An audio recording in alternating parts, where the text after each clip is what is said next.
নমস্কার, আবার একটা নতুন ভিডিওতে চলে এসেছি। তো তপবন আর নলখা মন্দির দেখে আমরা সেই অজয় ভাইয়ের টোটো করেই আবার ফিরে এলাম দেওঘর মন্দির চত্বরে। আমাদেরকে এই শিবগঙ্গা ঘাটের পাশে নামিয়ে দিল। এইখানেই এখন নামবো, নেমে আমরা যাব হচ্ছে আরতি দেখতে। এখন ওই 7টা বাজতে 10 মিনিট বাকি, তো 7টা থেকে আরতি শুরু হয়। এই অজয় ভাইকে বাই বাই করে দিলাম। খুব হাসি খুশি মানুষ। এখানকার প্রত্যেকটা অটো চালক, টোটো চালক, গাড়ির চালক প্রত্যেকেরই ব্যবহার খুব ভালো। তো আমরা মন্দিরের পিছনের গেট দিয়ে ঢুকে পড়লাম। এবার এখানেই পাশে একজন মাসি বসেছিল চটি জুতো আগলানোর জন্য। তো তাকে 10 টাকা করে দিলে সে চটি জুতো রেখে দিচ্ছে। সেখানে রেখেই মন্দিরে ঢুকলাম। ঢোকার পরই শুনতে পাচ্ছি ঘণ্টার ধ্বনি। তো এখনও মনে হয় সেই আসল যে আরতি সেটা শুরু হয়নি। তো আমরা এখন আস্তে আস্তে এগিয়ে যাচ্ছি। সব দর্শনার্থী যারা পুজো দিতে এসেছিলেন তারা মোটামুটি বেরিয়ে পড়ছে। এখন শুধুই আরতি দর্শনের ভিড়। আমরা ঢোকার সময়তেই দেখলাম গোটা মন্দির গেট ফেট সব ধোয়াধুয়ি চলছে। হয়তো প্রতিদিনই এটা চলে। এই যে সব জল পড়ে আছে চৌকাঠে, মন্দিরের মেঝে সমস্ত কিছু পরিষ্কার। সকালে এসেছিলাম, ফুল, বেলপাতা, ধূপের কাঠি, ছাই, গাদা সব পড়েছিল। তো এখন সেগুলো মনে হয় জল দিয়ে গোটা মন্দির চত্বরটাই বোধহয় পরিষ্কার করেছে। তো আমরা এগিয়ে যাচ্ছি, আর আলো ফালো জ্বলে উঠেছে। মন্দিরের চূড়াগুলো দেখতে ভীষণ সুন্দর লাগছে, অসম্ভব সুন্দর লাগছে। সকালে যে রূপ আমরা মন্দিরের দেখেছিলাম, যে ভিড় দেখেছিলাম, সেই মন্দির এখন আর চেনাই যাচ্ছে না। এখন অন্য একটা আবহাওয়া, অন্য একটা আওয়াজ, ঢাক ঢোলের শব্দ। তো আমরা এবার আরতিটা দেখব। আমরা তো ঘাটের আরতি দেখেছি হরিদ্বারে, বেনারসে, কিন্তু মন্দিরের ভিতরে এই পার্বতী মায়ের মন্দিরের সামনে মন্দির চত্বরে যে বাইরে আরতি হয় সেটা কেমন হয় কখনো দেখিনি। তাই আমরা জায়গা করে একটু দাঁড়িয়ে পড়বো ভাবছি। তো এখানেও দেখছি পাইপ দিয়ে জল দিয়ে সব মন্দিরের যে দালানটা সেটা ধোয়াধুয়ি চলছে। আর এইদিকে দেখুন ঢাক ঢোল সব বাজছে, পতাকা নিয়ে কিছু ছেলেপিলে দাঁড়িয়ে আছে, আর সকলেই ছবি তুলতে ব্যস্ত।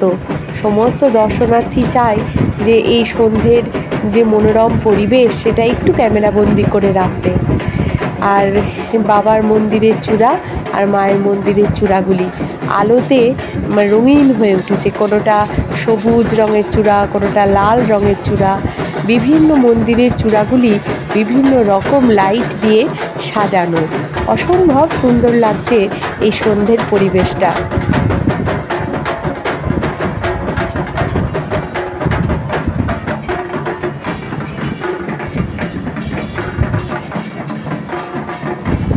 এই দেখুন, দেখেছেন বড় হোস পাইপ দিয়ে জল দিয়ে একজন জল দিয়ে ধুচ্ছে আর একজন ঝাঁটা দিয়ে পরিষ্কার করছে।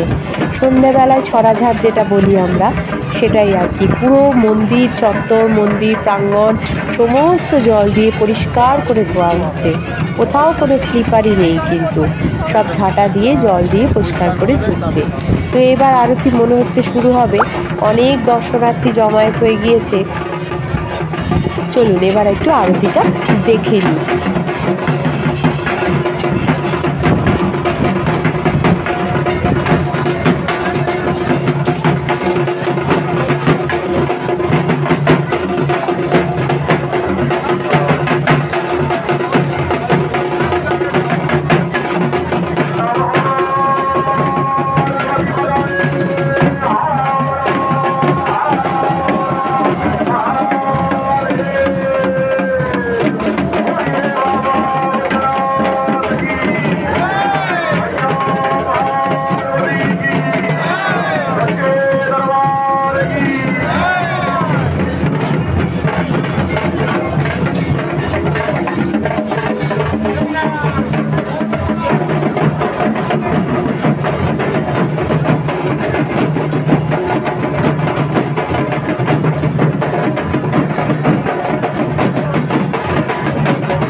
Hare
আমরা আরতি দর্শন করে বাইরে বেরিয়ে এলাম, যাব শিবগঙ্গা ঘাটে একবার দাঁড়াতে। কারণ সকালবেলা সন্ধ্যাবেলা এই দুদিন ধরে যখনই দেখলাম টোটো চেপে চেপে, একবারও ঘাটের সামনে গিয়ে দাঁড়ানো হয়নি। তো এই দিক দিয়েই যাব, ওই যে পাশেই শিবগঙ্গা, তো যে বাঁধানো ঘাটটি সেখানেই যাব। আর এই বাজার ভর্তি লোক এখন, প্যাড়ার দোকান, চুড়ি চাপকির দোকান চারিদিকে। আর এই দেখুন শিবগঙ্গা ঘাটটা কি অপূর্ব সুন্দর, ঘাটের মানে চারিদিকটা নিরিবিলি শান্ত। এখানেও দেখছি সন্ধ্যের একটা প্রস্তুতি চলছে, সন্ধ্যের কোনো আরতির প্রস্তুতি হবে হয়তো। চলুন দেখা যাক।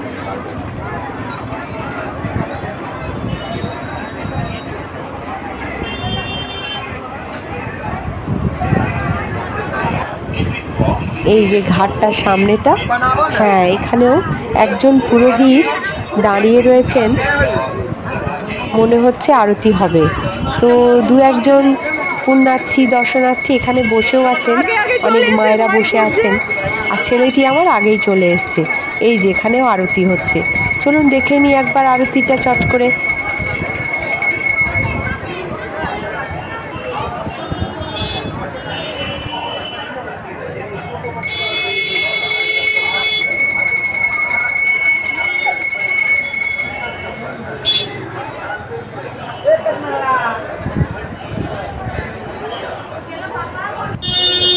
সুন্দর একটা আরতি দেখে বাইরেটার দিকে তাকাচ্ছি, দেখছি এখানেই পার্বতী প্যাড়া ভাণ্ডার, বিরাট বড় বড় সব প্যাড়ার দোকান এই চারপাশটায়।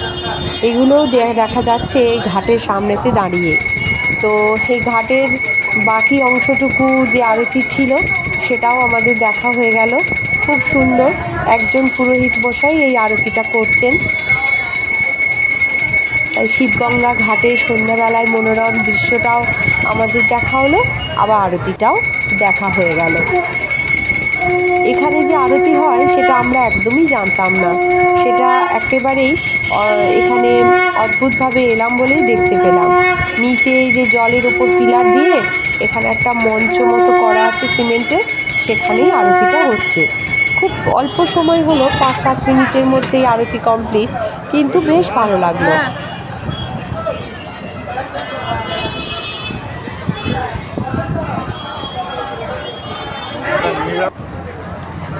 এবার আমরা সব চপফুলুরির দোকানে চলে এসেছি। আরে নুন নেবে আবার, চেয়ে নুন গোলা নিচ্ছে। কত?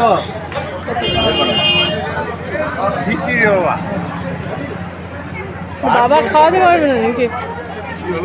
বাবা খাওয়াতে পারবে না নাকি? আলু চপ বেগুনি এগুলো মা পয়সা দিচ্ছে, রেখে যাচ্ছে। খাও, আচ্ছা খাও, গরম গরম। ওই তো প্যাকেটে রয়েছে। আরে সবারই নেওয়া হয়েছে তো। হোটেলে চলো না। আচ্ছা আচ্ছা कैसी कैसी বলি রে? হ্যাঁ বল। এদের তো ফিডব্যাক দিচ্ছিস, আমাকে কি তুই দিচ্ছিস? থরি ফিডব্যাক তো এর হচ্ছে। এই শিবগঙ্গার কাছে এই কুকুরি না, এই শিবগঙ্গার পাশে চপফুলুরি বড় দোকানটা, এটা ভালো করছে বলছে। চশমা পরা ভাইয়ের দোকান। তো যাই হোক, হাসি ঠাট্টা তামাশা করে আমরা আবার একটা টোটো নিয়ে নিলাম। ওই 600 মিটার মতো দূরত্ব আমাদের হোটেল কার্তিকে ফিরে যাচ্ছি, আর ফিরে গিয়ে ডিনার করব। আর আজকের মতো ব্লগটা এখানেও শেষ করলাম। তো সকলেই ভালো থাকবেন, সুস্থ থাকবেন, আর আমাদের দেওঘর ভ্রমণটা কেমন লাগলো অবশ্যই জানাবেন। তো চলুন এখন হোটেলে ফেরা যাক। হ্যাঁ, লাল লাল করে ভেজে রেখেছে, জিলাপি সিঙ্গারা বাজায় রয়েছে। তুই বললেই গরম করে দিতে। হ্যাঁ, প্যারাগোলা। ওই লোকটা বললো প্যারা 3 মাস থাকলে চিনিটা থাকবে। ওই প্যারাটাই যদি 3 মাস আগে বানানো হয় তাহলে হ্যাঁ।